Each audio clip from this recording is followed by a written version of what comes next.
An hour ago, I didn't know I would stand on this stage, so before you give your attention to me, I'd like you to give your attention to the person sitting next to you, to the person sitting behind you.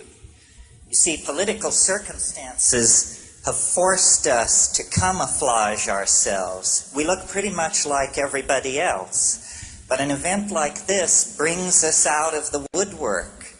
This is your community. This is your affinity group. Whatever you need, somebody in this room knows how to get it. So,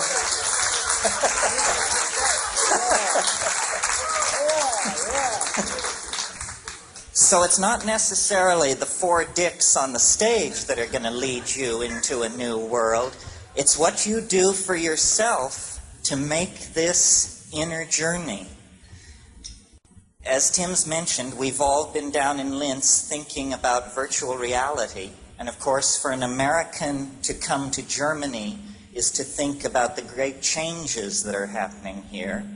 And I kept asking myself, what is the uniting theme between psychedelics, virtual reality, and Germany?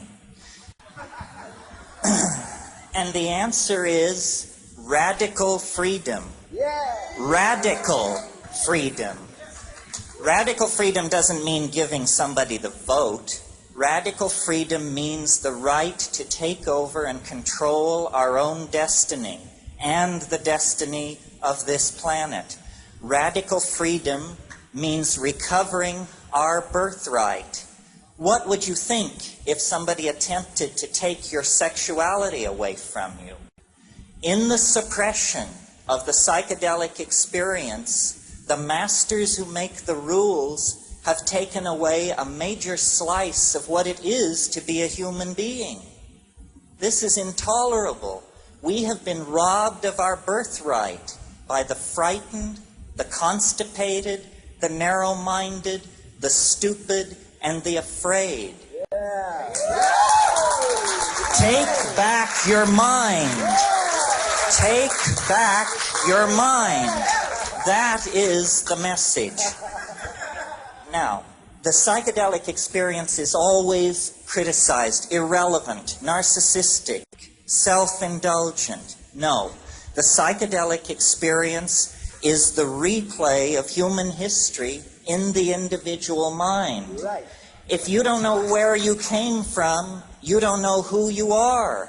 Part of this movement into the future is a recapturing of the archaic, the ancient, the prehistorical. And Tim said it right. That's the Cro-Magnon religion of orgy, psychedelic ecstasy, and group sex. Well, how do we get from where we are to where we want to be? And why is it so difficult? Well, I think it's difficult because we have a lousy way of communicating. We communicate with words. Words are small mouth noises.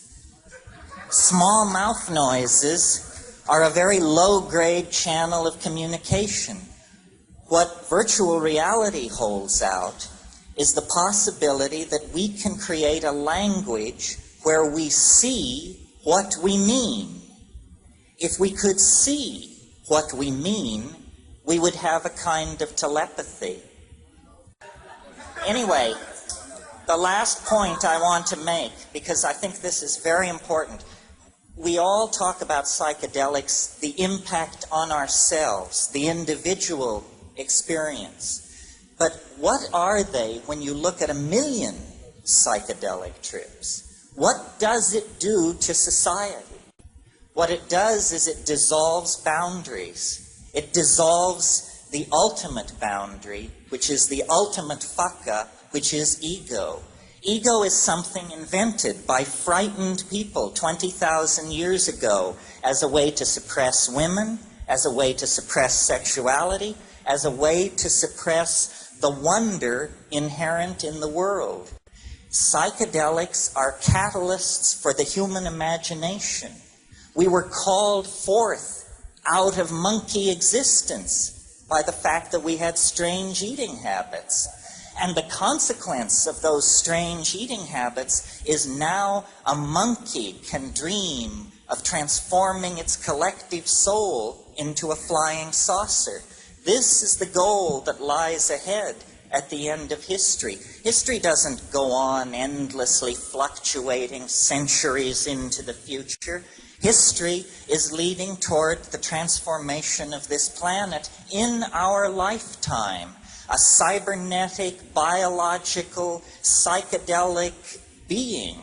The collectivity, not only of humanity, but of all life on Earth, is struggling to be born. The entire universe of matter is the womb of mind. And it is the task of human beings to lead the collectivity of humanity out of the labyrinth of matter and into the realm of the imagination. The imagination is where we're all going to live. The imagination is the only place where the human soul is at home. Werner Weber. You want to take a riff, Terence? Come on.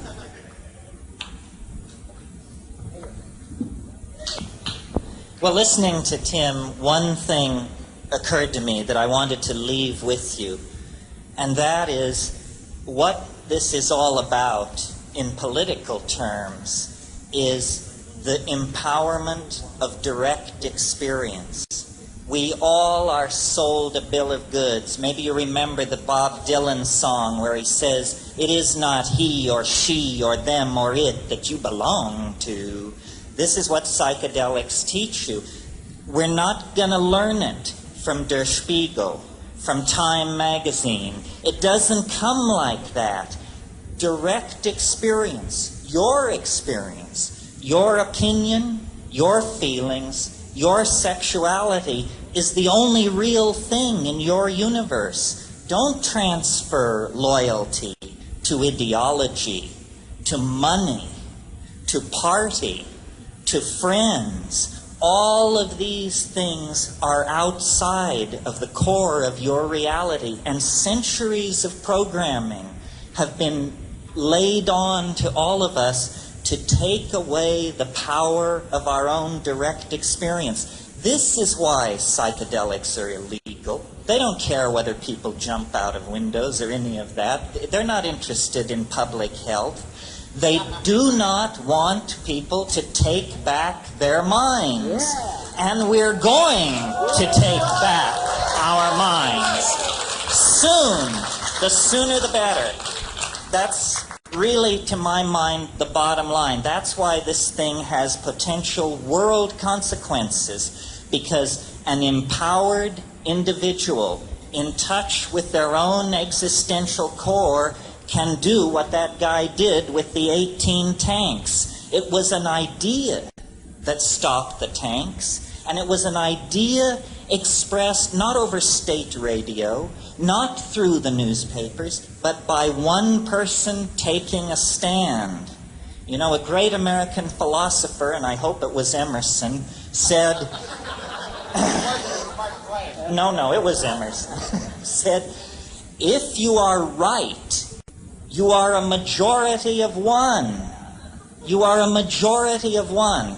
And this is what we all need to realize. We are responsible for ourselves, and we will set the agenda for the human future.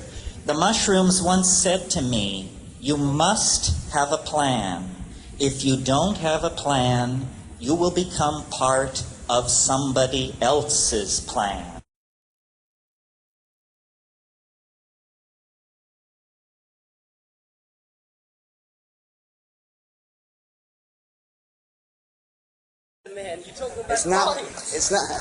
It's not my job to give you answers, and anyone that expects answers have come to the wrong place. So you ask. Think for yourself.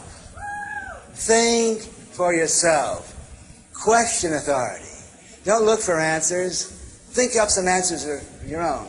Once again, thanks to Heidelberg and Mannheim. Thanks to Werner Pieper. Let the party go on. We'll see you out there. So long.